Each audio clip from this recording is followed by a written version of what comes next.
আনন্দ বসন্ত সমাগমে। পুরুলিয়ার বসন্ত। শৈশব থেকে বড় হয়ে ওঠা পর্যন্ত বসন্ত যে কখন আসে আর কখন যায় এসব নিয়ে কখনোই ভাবিনি। ঋতুচক্রের চাকা যেমন প্রাকৃতিক নিয়মে ঘুরে চলে, সেই ঘোরার ফাঁকে কখন যে বসন্ত এলো আর কখন যে গেল কেই বা তার খবর রাখে। তবে হ্যাঁ, যেদিন বাবার হাত ধরে পিচকারি আর আবির কিনতে বাজারে যেতাম, সেদিন যেন মনে হতো ওই একটা দিনই বসন্ত, সেটা দোলের দিন। তারপরে যেই আবিরের রং ধোয়া হয়ে যেত, আবার সেই সাদা কালো দিন ফিরে আসতো। এই প্রসঙ্গে একটি কথা মনে এলো।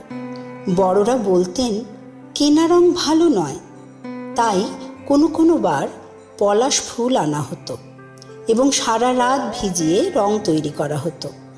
মা পুরনো জামা কাপড় বের করে দিতেন রং খেলতে, বলতেন পলাশের রং কখনো ওঠে না। এ তো গেল ছোটবেলার কথা। বড়বেলার বসন্ত এবং প্রাপ্তবয়স্ক বসন্ত কিন্তু একেবারে অন্যরকম।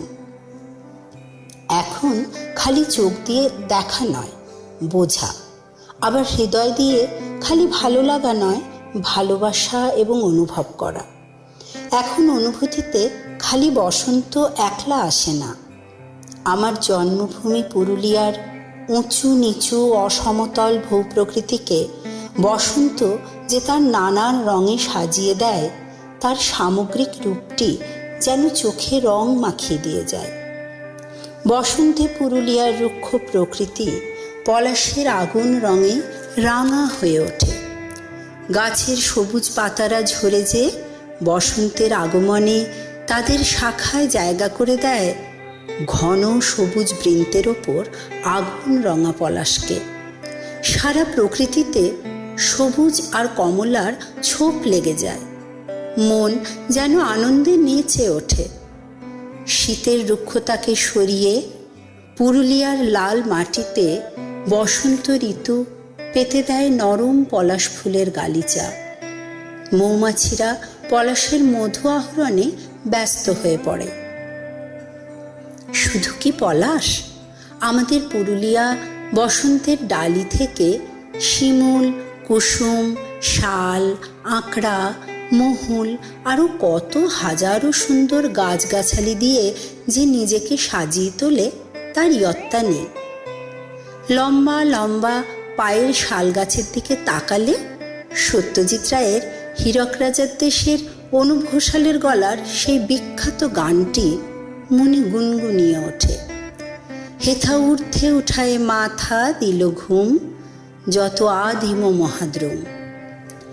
ঘন সবুজ শালের জঙ্গলের দিকে তাকালে পুরুলিয়ার এক অন্য রূপ দেখা যায়।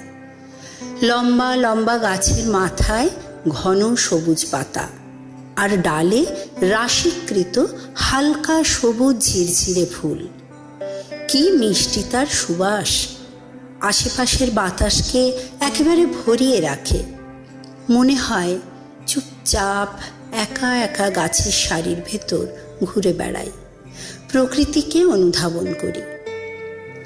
শিমুলের ফুল দেখলে মনে হয় সাঁঝের প্রদীপ। সন্ধ্যাবেলার তুলসীতলার প্রদীপ যেমন মনে একটা স্নিগ্ধতা বয়ে আনে, উজ্জ্বল অথচ নরম আলো, শিমুলের লাল রঙেও তেমনি একটা স্নিগ্ধতা আছে। আমাদের পুরুলিয়ায় কিছু বিদেশি গাছও আছে, যার ফুল খানিকটা শিমুলের মতোই দেখতে। বসন্তকালেই এই ফুল ফোটে। দেশি নাম রুদ্র পলাশ। উগ্র রৌদ্রোজ্জ্বল রূপ দেখেই হয়তো আফ্রিকান টিউলিপের অমন নামকরণ হয়েছে। পুরুলিয়ার আরেক জনপ্রিয় গাছ মহুল। বিশাল বড় গাছ, আদিবাসীদের জীবনযাত্রায় মিশে আছে যার নাম। চৈত্র মাস থেকে বসন্তের স্নিগ্ধতা যত কমে আসে, মহুল ফলের গন্ধ পুরুলিয়ার আকাশ বাতাসকে ভরিয়ে দেয়।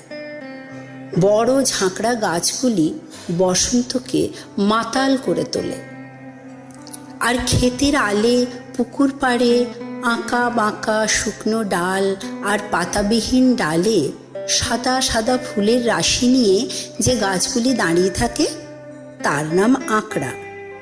দেখে মনে হয় কেউ সাদা তুলোর বল দিয়ে সাজিয়ে রেখেছে। আর পড়ন্ত বিকেলে যখন ছায়া ছায়া ভাব প্রকৃতিতে নেমে আসে, আঁকড়া গাছগুলোকে দেখলে মনে হয় কেউ যেন প্রকৃতিকে চুমকি দিয়ে সাজিয়ে দিয়েছে। ধূসর পটভূমিতে সাদা ছোপ। আমার চোখে পুরুলিয়ার বসন্ত এই রকম রঙিন, উগ্র, আবার মন ভোলানো।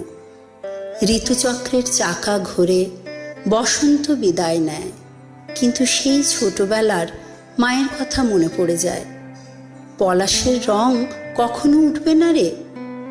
সত্যি সেই রং মনে স্থায়ী জায়গা করে নেয়, কখনো ফিকে হয় না।